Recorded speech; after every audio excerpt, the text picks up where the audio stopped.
Итгэлийн эгчээ, та нэг удаа хэрэв хүмүүс муухай, эрүүл бус зүйлсийг эсвэл худал сургаал сонсоод түүндээ итгэвэл муу сүнсэнд давтах ч юм уу зарим тохиолдолд харах ёсгүй зүйлийг харж, сонсох ёсгүй зүйлийг сонсноор төөрөгдөлд орж дотоод сэтгэлийн хямралд орж болдог гэж хэлж байсан.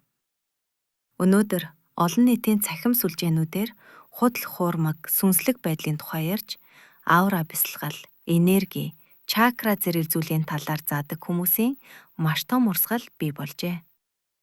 Тэд бүр цаашлаад эдгээр энергийн хүч, чакра, аура зэргийг Бурхан өөрийн хүүхдүүдэд өгдөг ариун сүнс болон түүний нэгүсэлтэй адилтхан үзэж болно.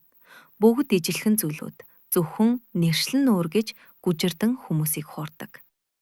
Та энэ талаар бидэнд сургаж, ялангуяа харах, сонсох мэдрэхүүгээ хэрхэн зөв ашиглах талаар зааж өгч болох уу? Энэ тухай өгүүлсэн Библийн маш олон ишлэлүүдэд дурдах та. Эдгээр мэдрэхүүн эрхтнүүд бидний бодол сэтгэлгээ, зан чанарыг бүрдүүлэхэд үндсэн үүрэгтэй. Учир нь бид харж, сонсож буй зүйлсээрээ амьдралыг төсөөлөн, улмаар бидний сэтгэлгээ, амьдралын талаар зөв эсвэл буруу ойлголтоор хэлбэрчдэг гэсэн байдаг. Бид Библиэс хазаах ёсгүй. Хэрэв итгэвч дүүгийн хийсэн зүйл Библиэд бичигдсэн бол мөн Библи үүнийг хийх ёстой гэж заадаг бол бид түүнийг нь дагах ёстой. Харин эдгээрийн олонхийг Библи огт дурддаггүй. Харин Библиэд муу сүнснүүд байдаг гэж бичигдсэн байдаг.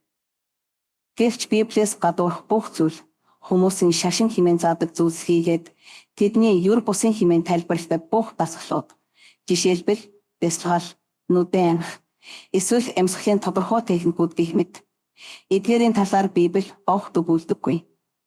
Харин Библи бидэнд амааны эзнийг магтан болж түүнд залбирч түүнийг алдаршуулахыг заадаг. Библи заагаагүй зүйлийг бид хийх ёсгүй. Библиэс гадуурх бүх зүйл Бурханаас биш. Эдгээр нь чөтгөрийн зохиосон зүйлс юм. Магадгүй хүмүүс эдгээр нь хүний зохиосон зүйлс гэх байх л та. Гэхдээ хүмүүсийг хэн үүнд зурсан байх бэ? Үүнийг үйлдэгч нь муу ёрийн сүнс юм. Тэрээс хүн төрлөختнийг ийм зүйл сургаж, тэднийг Бурханаас холдуулахын тулд усан зүйлийг бодож олдог. Адам Ева хоёроос эхлээд тэр хүмүүсийг хоорон мэхсээр ирсэн бөгөөд тэр цагаас хойш үеийн үед тасралтгүй ажиллаж, эрэгтэй эмэгтэй хүмүүсийг Бурханаас, түүний хүслээс, Бурханыг хайрлах хайр болон Бурханы магтаалаас холдуулахыг оролцоор ирсэн.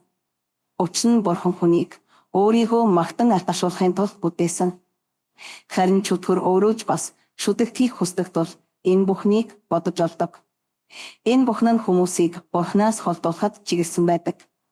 Тиймээс бүүн мэхлэгт бид энд Библи уншиж, ариун сүнс бидэнд юу зааж, Бурхан бидэнд юу ичилж байна, түүнийг нь үйлдэхийн тулд байгаа үлээ. Бусад бүх зүйл бол чөтгөрийн зохиосон, хүмүүсийн зүрх сэтгэл, бодол цугласан зүйлс юм. Бид ийм зүйлстэй өөрсдийгөө холбох ёсгүй.